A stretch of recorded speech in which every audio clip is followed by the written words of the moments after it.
to the stage. He is a Bookworm favorite, very funny guy.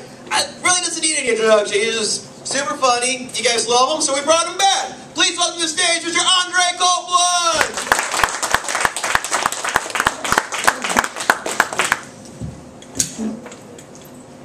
Move that out the way. What's going on? How y'all doing? Good. Let me ask a question. Are there any parents in the room?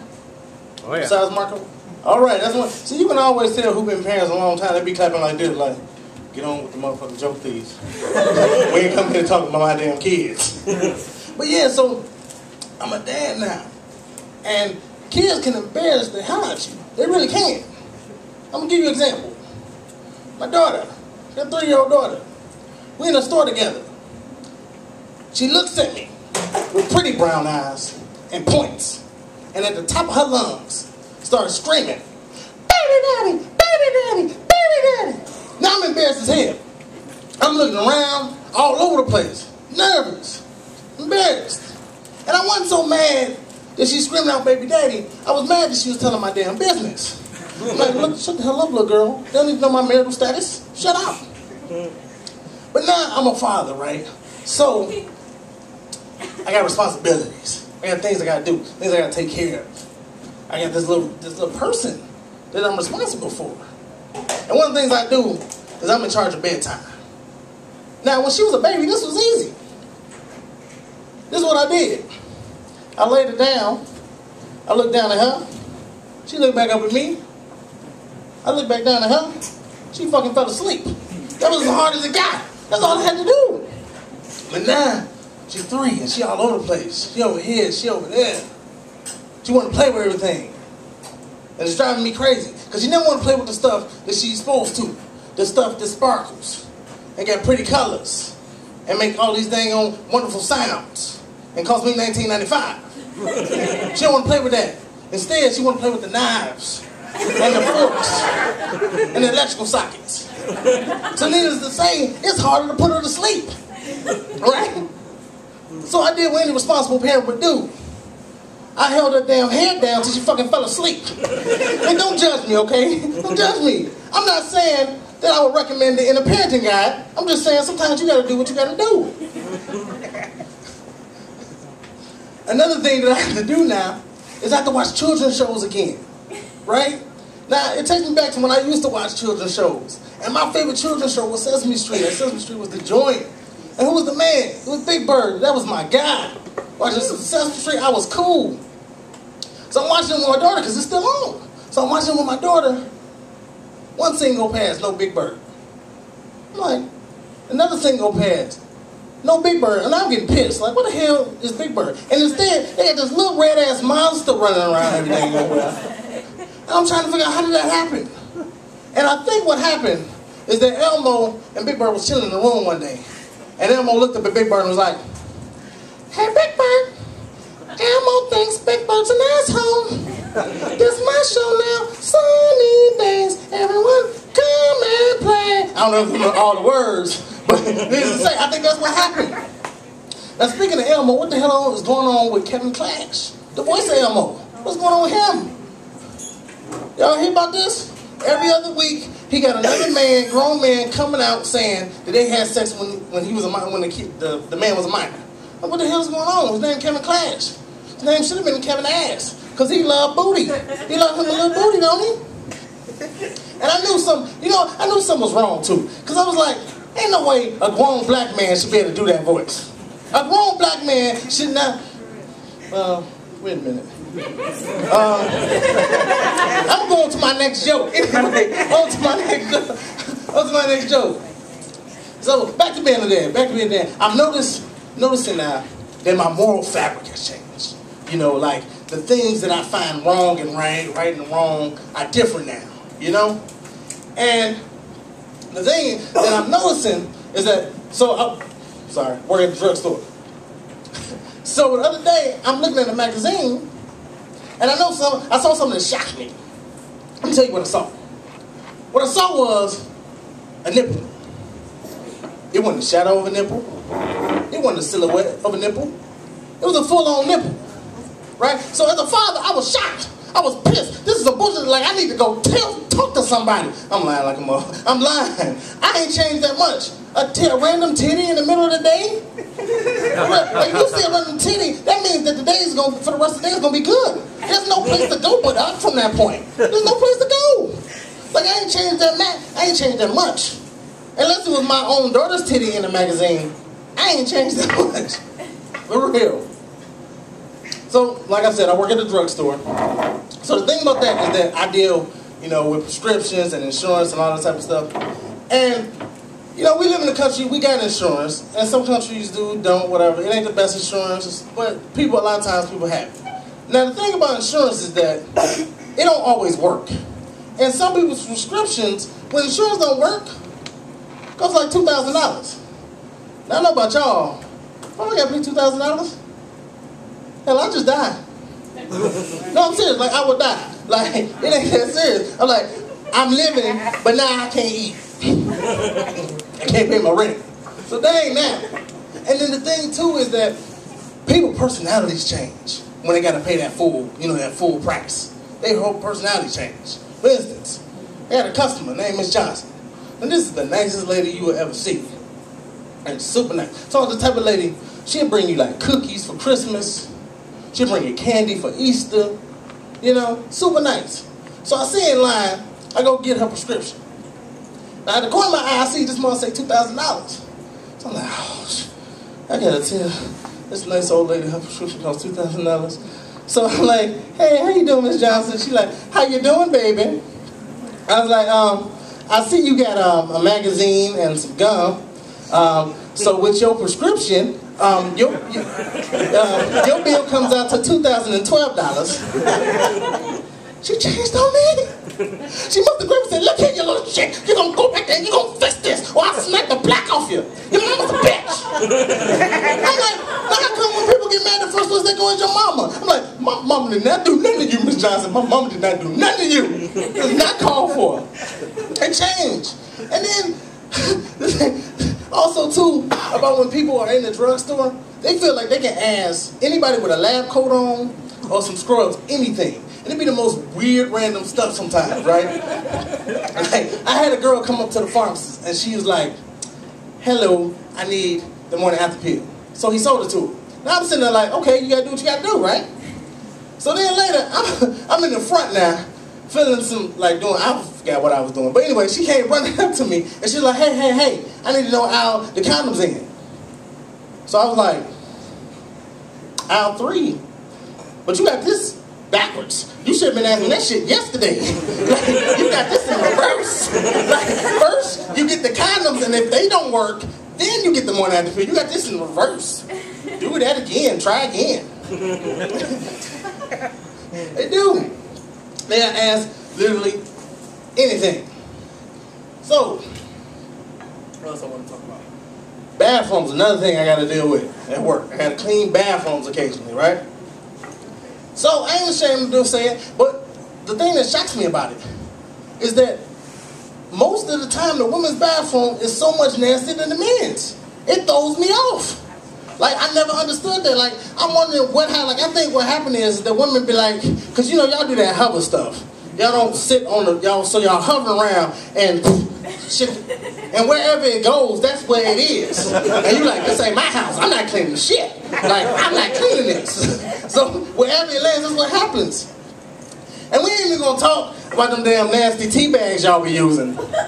Yeah, I'm sorry, I said tea bag. I'm sorry, by the way, if I'm offending anybody. But tea bags, we ain't gonna talk about those. We ain't gonna talk about those. But it throws me off though, because like on the north, like in most cases, women are so much more hygienic than men. They really are. I mean, men for the most part, when it comes to hygiene, we watch what we can see. Like that's all. I mean, we might get hit some other hot areas, but for the most part, we watch what we see. If you ask a man, like, when the last time you washed your feet, he might pause for a second and be like, well, the water ran down my leg and the soap and it hit my toes. And that count. That count. The only time that we really get serious about our hygiene is when we think that a woman might visit that area. right? We be like, let me really get the balls today, just in case. Just in case. But yeah, that trips me out. It does. What else was I going to talk about? Drake, Chris Brown. That's a good subject, right? Drake and Chris Brown. So, anybody heard about, like, they beefing now? Yeah. Yeah, beefing. Like, what is going on with that? You would have never saw old entertainers doing this. You wouldn't have saw, like, Lionel Richie and Smokey Robinson getting it on the parking lot. You wouldn't have saw that. But now, you know, they beefing. And the thing that's funny to me is that I was watching 106 in Park, and Terrence J was on there, and he was talking about how, you know, I don't know where it's going, but they need to fix this. You know, they need to get it together. They can be doing this. And he showed a picture of Pac and Biggie. And I'm like, in what world can Chris Brown and Drake be compared to Pac and Biggie? I'm like, Pac really lived that thug life stuff. You know, he grew up in poverty. Biggie was a drug dealer. Last time I checked, Chris Brown grew up in the choir. You can't gangbang if you're in the choir. You can't. And I may offend some people on this next one, but I'm going to say it. Drake's a Jew. He Jewish. You can't gangbang after you had a bar mitzvah. You can't do that. You cannot do that at all. Something like this don't make no type of sense. Chris Brown, they should not be able to be compared ever in life again. Sex. Everybody love that, right? Everybody loves sex. So, let me ask, actually, you know what? Pause on that. Let me go back to something else. Racial profiling. Anybody do that? Anybody believe in racial stereotype? Because, see, I got a friend in the audience, and this one especially is for her. So, racial stereotyping. Like I said, I work in the store, and sometimes I have to do it. I have to do it. Like, I had two brothers in the store the other day. That's black people for all the white people in the room. I had two brothers in the store, and I was a little nervous, because they look like they got out of jail yesterday. I'm not talking about a week ago or a few months ago. I'm talking about yesterday. I didn't know if they had time to be rehabilitated or not. So I was following them around the store. I said I was following them around the store. And I had my hand on the phone in case I need to call somebody, because I was nervous. But it's funny, because, like, with black people, you know, that's the type of stereotypes we get. We get, like, we thieves, and we rob people, and we eat chicken all day. But some of the other racist stereotypes, you know, they're a little nicer. They're a little nicer. Like white people, what's one of the big stereotypes? You got good credit, right? Yeah. I know some white people with bad credit. Just like I'm sure there's some black people with good credit. I don't know none personally, but I'm sure they're around somewhere. But I don't just stereotype black and white people. I stereotype everybody. Indian people too, right? Like, they come in my store, I know one of two things. One, they probably a pharmacist. Or two, they dare to buy all the pop and the drinks, because they probably own the 7-Eleven gas station. I'm sorry. I'm not saying it's right. I'm just saying they probably do. Hey, I done been in quite a few 7-Eleven gas stations, and it happened more than once. That's all I'm saying. That's all I'm saying. Now, back to sex. So everybody likes sex, right? Now, if you having sex, you know that if you over like the age of like 20, you know your parents know you having sex at this point, right? But that's kind of like where you want the line to be drawn. You want that line, that little nice comfortable line right there.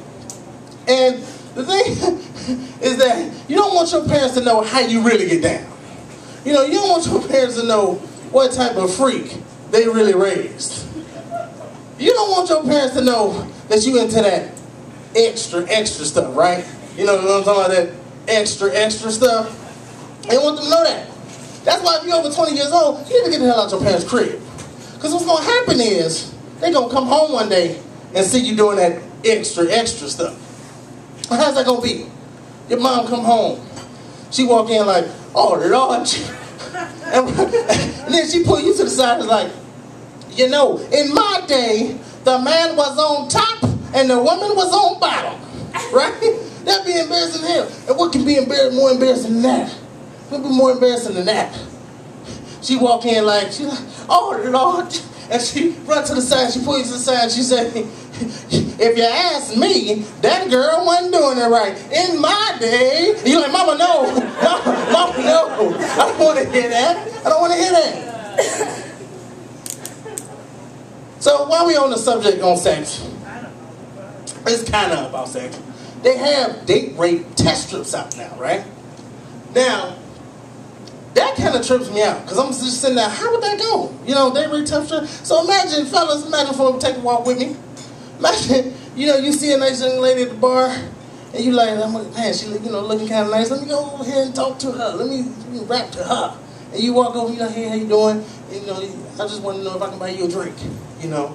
And she says, yeah. And you're like, all right, cool. So then, you know, y'all talking, and then she proceeds to go in her purse and get a canister out, and she pulled this stripper and drop it in the cup. And you'll be like, how if this happen? You're like, look at here. I'm a nice, upstanding dude. You don't have to be testing me like that. You'll be offended in a month. But what can be worse than that?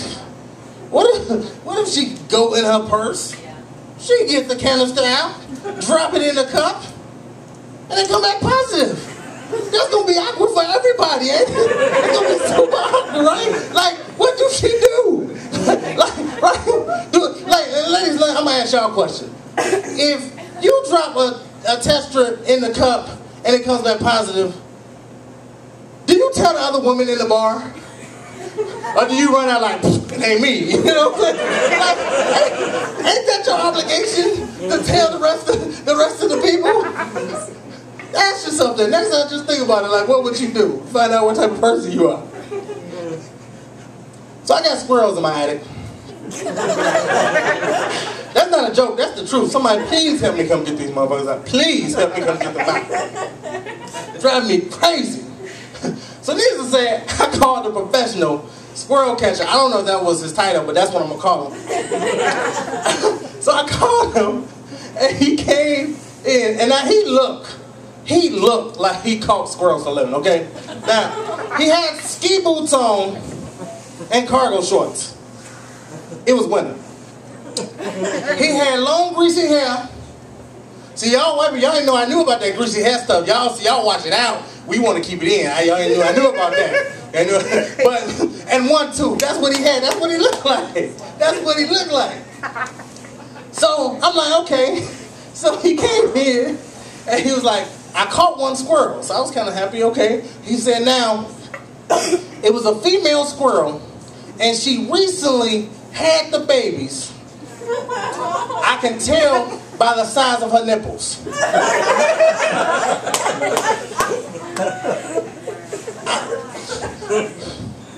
So I was like, how many squirrel titties have you seen that you can tell she was pregnant by the size of her nipples?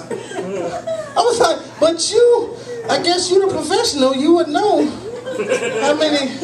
That's weird, but I was like, okay. Now he was like, now, it'll cost you a fortune for me to go find these babies, because I can't get to them. They all in the walls and stuff. But without the mom, they gonna die in about a week or so. They got these high squeaks or whatever. He said, and they're so small they probably won't stink or nothing. I'm like, okay, well hopefully they don't. You know, hopefully they don't. Whatever. So about a week or so, you know, true to form, exactly what he said, I'm hearing these high-pitched squeals. And I'm like, you know, I started feeling guilty. I ain't gonna lie to you. Like, I know I wanted to kill him first, but I started feeling guilty. I'm like, man, I done took these little baby squirrels' mama away. I done took their mama, so I'm feeling kind of guilty. And guilt can do some stuff to you. Guilt can do, it can have you tripping. Because I swear to y'all, I was sitting there, and the little baby squeak squirrel voice, I heard the little baby squirrel say, your mama's a bitch. Anyway, that's all my time. I appreciate it. I'm Andre Copeland. Thank you.